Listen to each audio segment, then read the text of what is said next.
And now we're joined by a very special guest providing his memories of Don Imus, another WFAN icon, Mike Francesa. Mike? Thank you, Joey. I was sitting in my office here in Florida, and my golf game got rained out this afternoon. It's been raining most of the day. And I got a call, and then I've gotten, it seems like 100 calls in the last 40 minutes or so. First call came from the program director, Mark Chernoff, who had given me the sad news that Don Imus had passed. David Juris, who was very close to Don, then called. And David was obviously very involved with Don in the later years of his life and was so instrumental with Don with the Tomorrow's Children Fund, which we all were a fan, which there is a Don Imus WFAN Tomorrow's Children's Fund wing at the Hackensack Medical Center because of the fundraising efforts of Don Imus and, to a lesser extent, the rest of us at WFAN, but he was obviously the one who led the way with that. Later years for SIDS with the Hollanders and their loss, and then the charity work that was done for SIDS and sudden infant death syndrome. So obviously a lot of very good charity work that was done through the years by Don, and is probably as much a monument to his success as anything. But I spent a lot of years with Don. He was a very good friend. We didn't obviously see a lot of each other in the last couple of years. That's what happens in this business, but we were always very close. We started with a very rocky beginning. I was sent over by the station. I was working, it was pre-Mike and the Mayor, but I was working at WFAN filling in a lot, and they told me to go over and do sports for Imus because Imus was going to be joining the fan soon. They were going to take over the 66 signal, and they were going to inherit Imus in the morning as part of the station. It was going to become the Quarterstone program. And I went over to do sports, and I did a lot of sports from in those early days, as did Dog. And we didn't have a very pleasant beginning. We got into a fight the first day. But obviously we both spent a good bit of time coming through that show, as did a lot of other people whose radio careers went on to much bigger and better things. Both Dog and I did.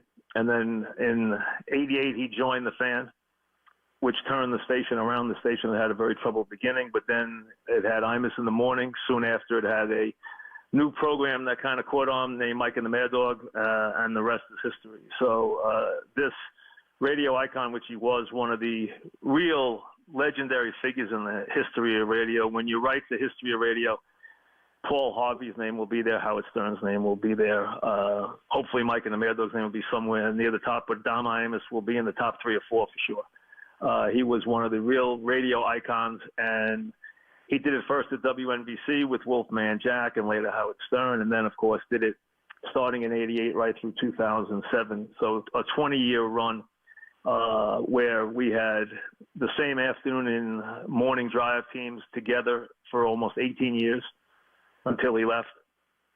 And then soon after Dog left, so we all went our separate ways. But during that time, we had an incredible amount of success, and the idea of a sports station taking off at the beginning was crazy. No one thought it was possible. And because of what Imus gave us in terms of revenue, in terms of name value, in terms of branding, in terms of stability, allowed the rest of us to build a sports legacy on top of what he had already established. And that's where FAN came from, and that's why FAN is now one of the iconic brands in the history of radio. And he is obviously a very big part of that. This is a unique character, obviously, on and off the air. A guy who brought a lot of different things to FAN. And really the thing that I take most from it, and I think he was, without question, the most instrumental part of what Mike and the Mad Dog become, but also, for me personally, someone who I think I learned more about radio from Don than anybody else. And I think what he also gave the station was a sense of professionalism and a sense of accountability. We knew that he expected a lot from people who came on his program. Bring something to the table was always the adage. Always come prepared. But also to watch him when he'd finish at 10 o'clock, would be in the production studio until 2 and 3 in the afternoon working on bits for the next day's show, approving Larry Kenny's work, or approving all of his writers' works, or whoever it may be, or whoever submitted the script that day. But he was there working hours and hours for the next day's show, and showed that kind of professionalism and brought that kind of professionalism, and accountability to our station, which I thought allowed us to learn and allowed the rest of us to follow suit, which is, I think, a big part of what our success was. So when I think about my years with them, we had a ritual where every day, right around 12:15, 12:30, we would start at 1 o'clock. He'd finish at 10, but then around 12:30, he'd go back and sit in his back office in Astoria. I would join him, and we would sit there and kind of settle all the radio business, be it good, be it bad, be it funny, be it somebody who needs to be ripped, or settle any controversies. Well, that's where all the day's business of FAN got done. That was kind of the nerve center of FAN for all those years. It seemed like a lifetime that we spent every day there through the day, him blaring the music from his hand-picked jukebox. And that jukebox, when he left the Fan, I took it, and it still is a part of my home. It's in my sunroom with the same original hand-picked Imus records that were in it when he left in 2007. Never changed one in all these years, and we still play it all the time. It's my that Elvis jukebox is my remembrance of the past, but also my little link to him through all these years. So we had, we talked from time to time. We didn't spend that much time together. I'm not gonna tell you we did, but we would talk and we would exchange emails from time to time if something happened in my life. If something happened in his life, like when I got in the Radio Hall of Fame, he emailed me, sent me some sarcastic, nasty email.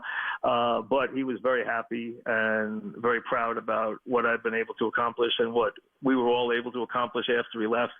But when I think back to the days and the, many years we spent together, it was a very special time. We built something that will last a very long time. As I move on, and Dog already has, and now Imus has really moved on to a better place.